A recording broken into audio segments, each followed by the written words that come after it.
bertemu lagi dengan Ibu dalam mata pelajaran kimia. Hari ini kita akan bahas mengenai laju reaksi. Setelah mempelajari laju reaksi, kita akan mengetahui mengenai kemolaran larutan, kemudian dapat menghitung kemolaran larutan, dapat menjelaskan pengertian laju reaksi, dan dapat menjelaskan faktor-faktor yang mempengaruhi laju reaksi.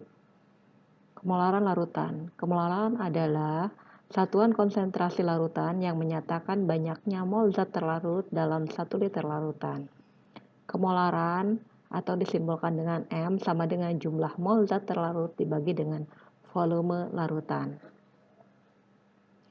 Kemudian untuk pengenceran dirumuskan dengan seperti ini, V1M1 sama dengan V2M2, di mana V itu volume dan M itu konsentrasi larutan.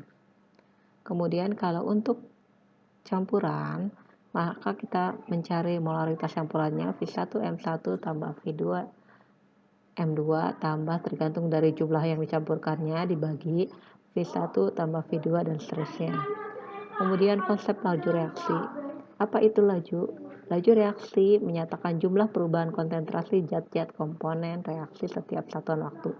Jadi bisa dituliskan V delta M dibagi T, atau laju pengurangan konsentrasi reaksi per satuan waktu, atau laju penambahan konsentrasi hasil reaksi per satuan waktu, atau perbandingan antara laju perubahan masing-masing komponen sama dengan perbandingan koefisien reaksinya. Nah, di sini kita lihat yang mana menjadi pereaksi, yang mana menjadi hasil reaksi. Yang pereaksi itu selalu pengurangan ya. Jadi pengurangan konsentrasi per satuan waktu, sedangkan untuk hasil reaksi adalah penambahan. Jadi kalau di sini untuk yang ini berkurang, sedangkan ini bertambah. Jadi kalau misalkan reaksi itu semakin lama semakin berkurang, sedangkan hasil reaksi semakin lama semakin bertambah. Jadi di sini N2 semakin lama semakin berkurang. Begitu juga dengan H2 ya. Semakin lama semakin berkurang, sedangkan untuk NH3 semakin lama semakin bertambah. Apa sih faktor yang mempengaruhi laju reaksi? Di sini ada 4 faktor yang mempengaruhi laju reaksi. Yang pertama suhu, kemudian konsentrasi, luas permukaan, dan katalis. Apa pengaruhnya suhu pada laju reaksi? Kenaikan suhu dapat mempercepat laju reaksi karena dengan naiknya suhu, maka energi kinetik partikel zat meningkat, sehingga memungkinkan semakin banyaknya tumbukan efektif yang menghasilkan perubahan. Misalkan kita lihat seperti ini datanya, ada suhunya dari mulai 10 derajat sampai T derajat, kemudian lajunya dari 0,3 sampai Vt. Jadi semakin lama, kalau suhunya semakin tinggi, maka lajunya juga semakin cepat. Kemudian hubungan antara perubahan suhu terhadap laju reaksi. Kita lihat Vt sama dengan V0 dikali 2 T dikurangi T0 dibagi 10. Ini tergantung dari setiap kenaikannya. Kalau setiap kenaikan suhunya 10 derajat, nah, di sini kalau misalkan 10 derajat, berarti di sininya 10. Maka lajunya mengalami kenaikan 2 kali lipat. Nah, ini ke sini. Jadi kalau di sini setiap kenaikan 20 derajat, berarti di sini 20. Maka laju kenaikan mengalami 4 kali lipat, maka di sini 4 gitu. Jadi tergantung dari kalimat matematisnya ya. Kalau di sini kan setiap kenaikan suhu 10 derajat Celcius, maka laju mengalami kenaikan 2 kali lipat semula. Maka secara matematis itu seperti ini. Vt, laju reaksi pada suhu T, sama dengan V0, laju reaksi awal, dikali 2 karena tadi 2 kali semula, T dikurangi T0 dibagi 10. Ya, T dikurangi T0 suhu akhir dikurangi suhu awal. Kemudian pengaruh yang kedua adalah konsentrasi. Konsentrasi mempengaruhi laju reaksi karena dengan banyaknya partikel maka akan menyebabkan lebih banyak tumbukan, dan itu membuka peluang semakin banyaknya tumbukan efektif dan menghasilkan perubahan. Ilustrasinya seperti ini. Kalau mobilnya lebih sedikit maka lebih teratur, sedangkan kalau bejubel seperti ini maka akan tidak teratur, maka bereaksinya akan semakin cepat ya. Hubungan kuantitatif perubahan konsentrasi dengan laju reaksi. Dalam hal ini, ada pengaruh reaktan yang perubahan konsentrasinya tidak mempengaruhi laju reaksi. Sebanding dengan delta V Xn sama dengan 1, berarti M-nya sama dengan 0. Order reaksi. Kalau pangkat adalah perubahan konsentrasi terhadap perubahan laju disebut order reaksi. Kalau ordernya 0, berarti di mana tidak terjadi perubahan laju reaksi berapapun perubahan konsentrasinya. Kalau ordernya 1, di mana perubahan konsentrasi reaksi 2 kali menyebabkan laju reaksi lebih cepat 2 kali. Sedangkan reaksi order 2, di mana laju perubahan konsentrasi reaksinya 2 kali menyebabkan laju reaksinya lebih cepat 4 kali dari semula. Ini kalau untuk order 0 seperti ini, berapapun konsentrasinya dia akan mempunyai laju yang tetap. Ini untuk order ke-1, ya, konsentrasi meningkat maka lajunya meningkat seperti itu. Ini untuk order kedua. Grafik untuk order ke-0, order ke-1 dan order kedua. Kemudian untuk konsentrasi kita lihat ada rumusan untuk persamaan laju di mana V sama dengan K dikali konsentrasi A pangkat M dikali konsentrasi B pangkat N. Apa itu K? K itu adalah tetapan laju reaksi. Apa itu M? M itu order reaksi terhadap A. Yang ini order reaksi terhadap A. Apa itu N? N itu adalah order reaksi untuk B. Sedangkan untuk order total adalah M ditambahkan N. Kita lihat contoh soalnya. Kita akan mencari V pada saat percobaan keempat. V di sini pada saat percobaan keempat. Maka kita bisa mencari dengan rumus yang tadi, V sama dengan K dikali A pangkat M dikali B pangkat N. Nah, untuk memudahkan, maka kita cari M terlebih dahulu. Untuk mencari M, maka kita lihat B yang sama. Untuk B yang sama, ini ada di percobaan. Maka untuk mencari M, kita gunakan ini, B yang sama. Berarti percobaan 1 dan 3, seperti itu. Kemudian untuk cari N, sebaliknya. Untuk cari N, kita lihat NO yang sama atau A yang sama.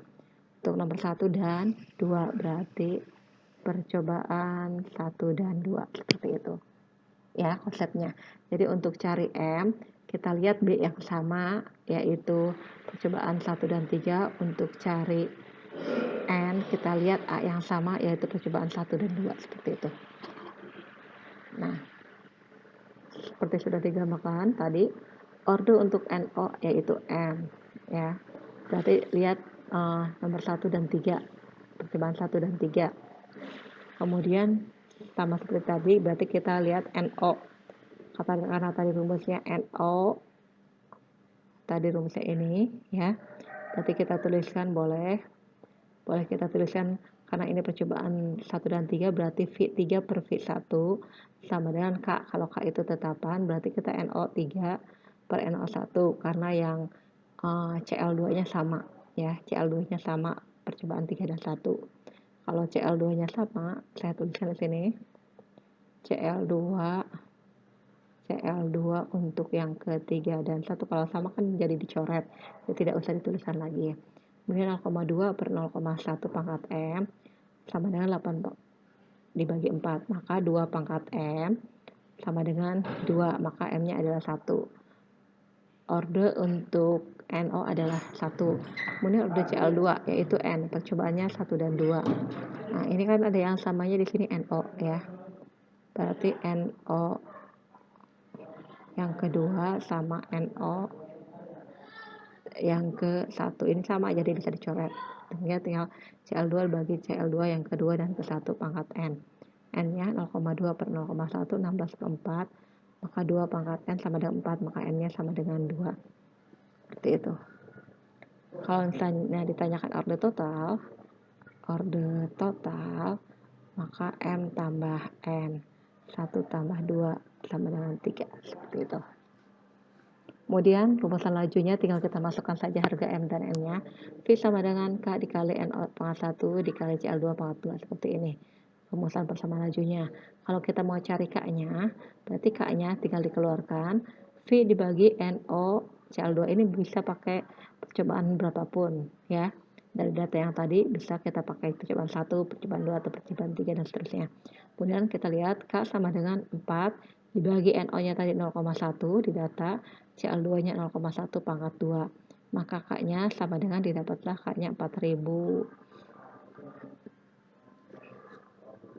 Kemudian kita lihat, kita akan cari pada percobaan 4. Kalau pada percobaan 4 berarti data NO dan data Cl2-nya pada percobaan 4. Maka V sama dengan K, seperti yang tadi sudah didapat K-nya, 4 kali 10 pangkat 3 dikali NO-nya 0,3 dikali Cl2-nya 0,3 pangkat N, yaitu 2. Tinggal kita masukkan, dapatlah V-nya 108. Itu adalah laju pada percobaan keempat. Kemudian pengaruhnya luas permukaan apa sih? Misalkan kita memasak tahu yang utuh, kotak besar, atau tahu yang dipotong 4. Kira-kira akan lebih cepat matang yang mana? Ternyata lebih cepat matang yang dipotong 4. Seperti itu. Karena semakin kecil luas permukaan, ya, kalau dalam hal ini semakin kecil ukuran partikel, maka luas permukaannya semakin besar.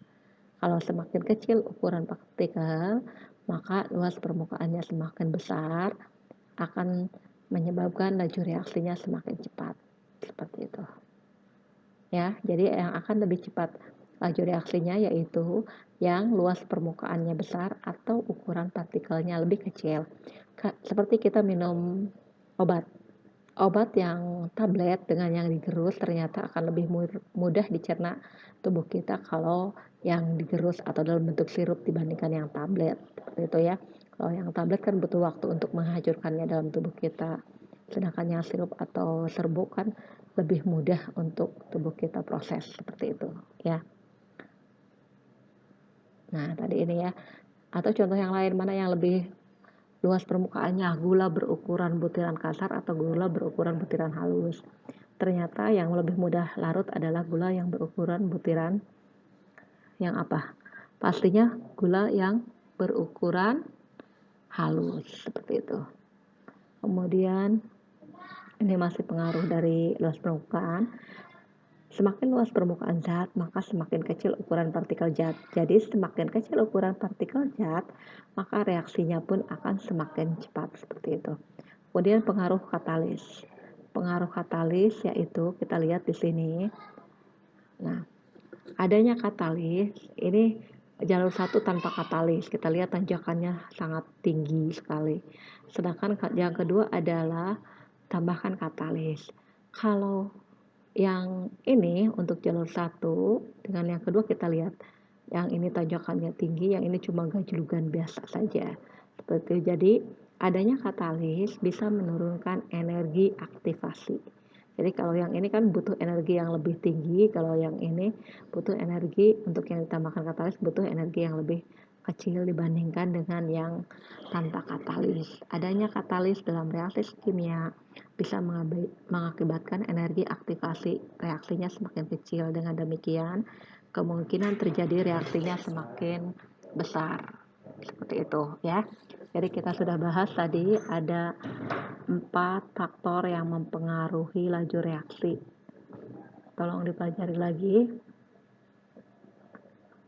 Suhu, konsentrasi, luas permukaan, sentuh, katalis.